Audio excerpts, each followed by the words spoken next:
Halo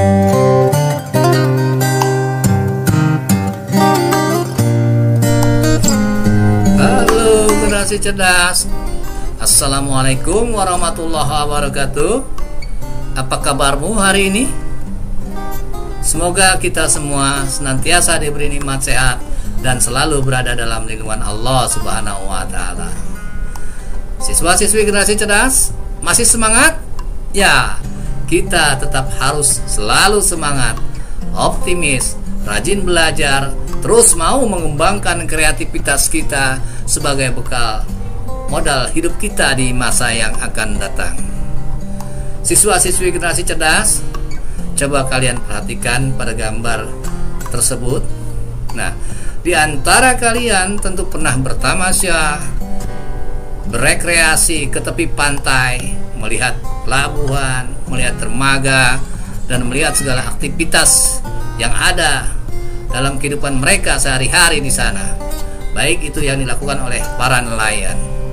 Atau kalian pernah bertamasya, berekreasi ke pegunungan, ke perkebunan, atau ke desa-desa, dan melihat segala aktivitas yang dilakukan oleh mereka, baik itu yang dilakukan oleh para petani, oleh para pekebun, maupun oleh para peternak. Nah, pokok bahasan kita pada hari ini sangat berkaitan sekali dengan apa yang kalian saksikan tersebut. Karena pada hari ini kita akan membahas tentang penguatan ekonomi maritim dan agrikultur di Indonesia. Sebelum jauh masuk ke dalam pokok pembahasan tersebut, sebaiknya kita memahami dulu apa itu ekonomi maritim dan apa itu ekonomi agrikultur. Nah, untuk itu marilah kita simak sama-sama pokok pembahasan berikut. Generasi cerdas, pokok pembahasan kita pada hari ini antara lain yaitu tentang konsep ekonomi maritim, konsep ekonomi kelautan, permasalahan ekonomi maritim, kondisi ekonomi maritim di Indonesia, tujuan pembangunan di bidang kelautan, strategi dan kebijakan di bidang ekonomi maritim. Selanjutnya yaitu tentang penguatan agrikultur di Indonesia, potensi agrikultur di Indonesia, peran agrikultur di Indonesia, hambatan pengembangan agrikultur di Indonesia, dan yang terakhir adalah tentang strategi pengembangan agrikultur di Indonesia. Pengertian ekonomi maritim atau maritim ekonomi merupakan kegiatan ekonomi yang mencakup transportasi laut, industri galangan kapal dan perawatannya, pembangunan dan pengoperasian pelabuhan, beserta industri dan jasa terkait.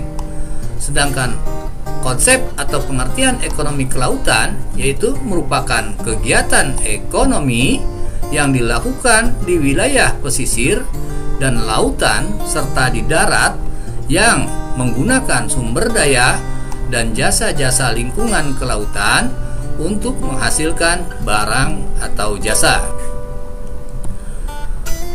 Permasalahan yang dihadapi dalam ekonomi maritim dan kelautan Indonesia antara lain yaitu ironinya pembangunan ekonomi nasional dengan kekayaan laut yang sangat melimpah masih belum mampu memberikan dampak positif yang kuat terhadap kesejahteraan masyarakat.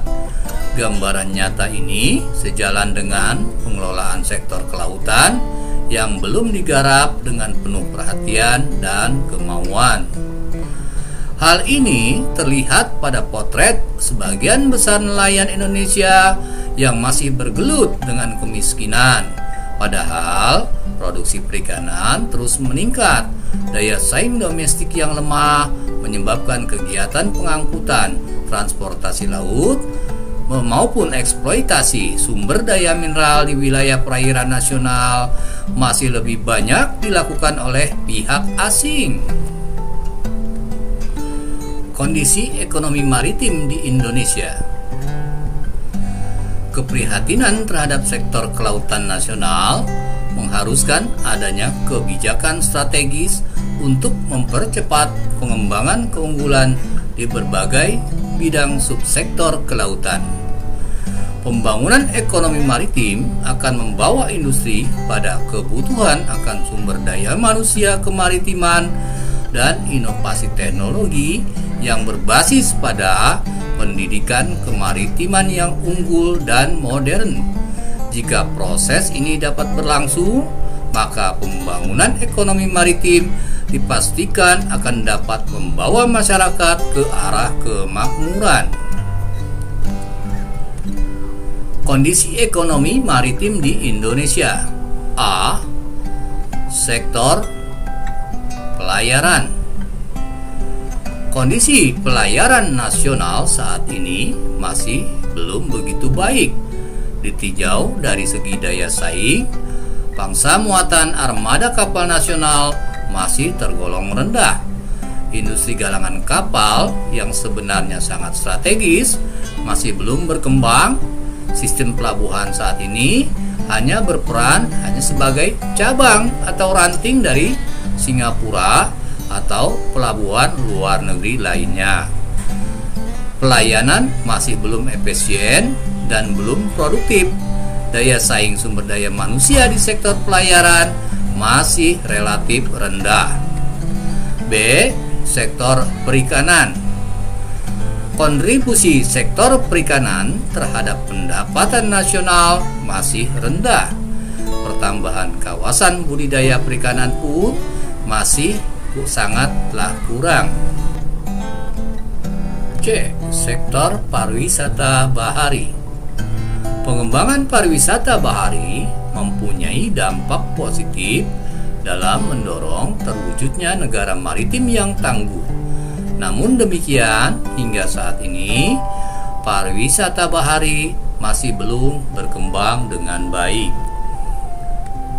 Upaya pemanfaatan laut untuk meningkatkan perekonomian antara lain yaitu 1.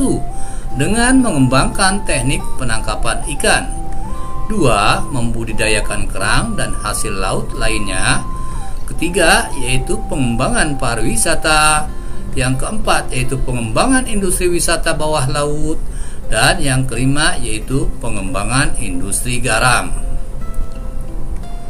Tujuan pembangunan bidang ekonomi kelautan antara lain yaitu 1.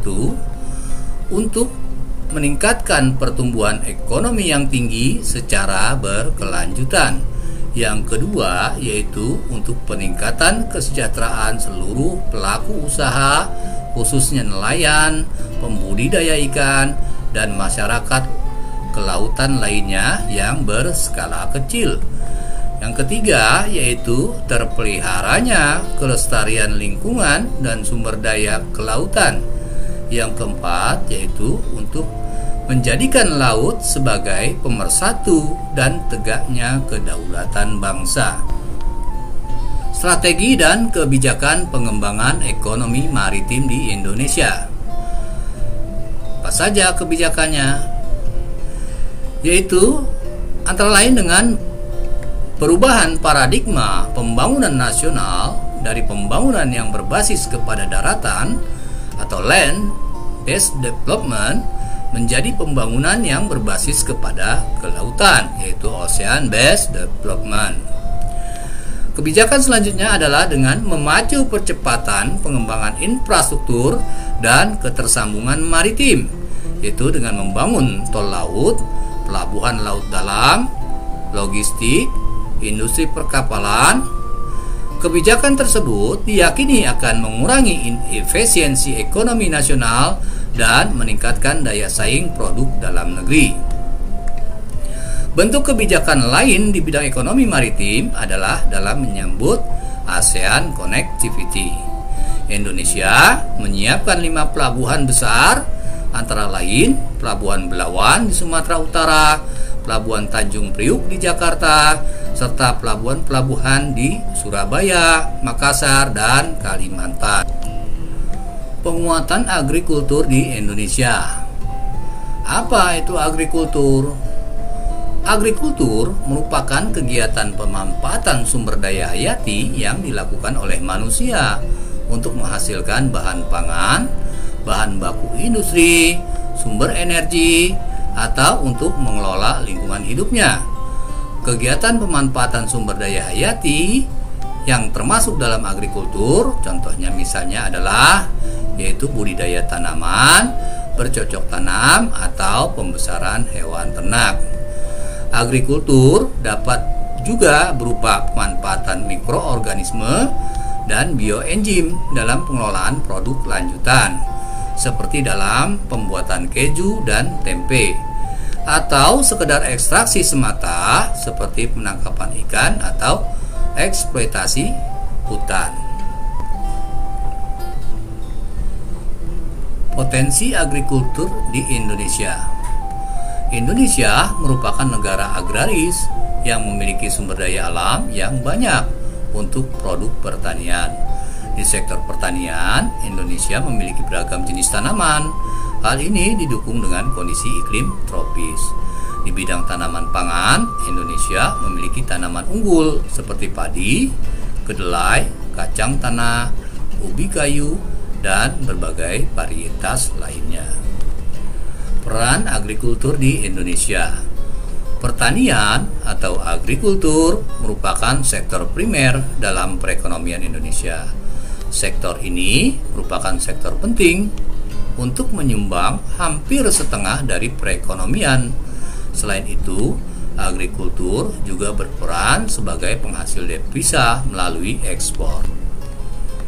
Hambatan pengembangan agrikultur di Indonesia antara lain yaitu: 1. Skala usaha pertanian pada umumnya masih relatif kecil. Yang kedua, dengan modal yang sangat terbatas. Yang ketiga, yaitu dengan penggunaan teknologi masih sangat sederhana. Keempat, sangat dipengaruhi oleh musim.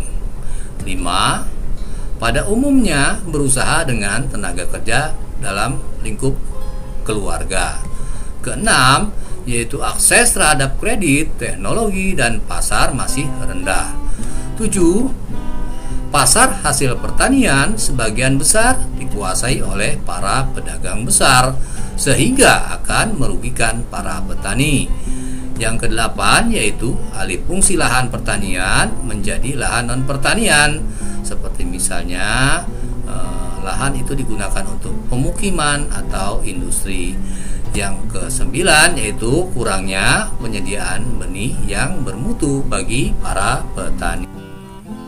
Strategi pengembangan agrikultur di Indonesia antara lain yaitu melalui sistem eco-farming, yaitu pertanian yang ramah lingkungan dan terintegrasi dengan kearifan lokal. B, yaitu dengan penyebaran atau distribusi pupuk secara merata. Dan C, yaitu dengan perbaikan irigasi. Generasi cerdas, berikut adalah soal-soal latihan yang harus kalian kerjakan di rumah. Salinlah tabel berikut dan jawablah pertanyaan-pertanyaan dalam tabel tersebut dengan memberikan tanda silang pada lembar kerja kalian. Selanjutnya, kerjakan juga soal esai, yaitu nomor 1, antara lain, jelaskan pengertian agrikultur. Nomor 2, jelaskan perbedaan antara ekonomi maritim dengan ekonomi kelautan. Yang ketiga, menurut pendapat kalian, langkah apa yang sebaiknya diambil pemerintah dalam meningkatkan ekonomi maritim? Yang keempat, bagaimana menurut pendapat kalian? Apakah langkah yang sebaiknya yang diambil pemerintah dalam meningkatkan sektor agrikultur di Indonesia? Dan yang terakhir yaitu menjelaskan 5 upaya pemanfaatan laut dalam peningkatan perekonomian. Nah, demikianlah soal-soal yang harus kalian kerjakan di rumah pada lembar kerja kalian. Kalau sudah selesai, kirimkan jawaban kalian pada Google Classroom. Selamat mengerjakan. Sampai di sini dulu perjumpaan kita kali ini. Salam sehat, selalu semangat. Wabillahi taufiq wal hidayah. Wassalamualaikum warahmatullahi wabarakatuh.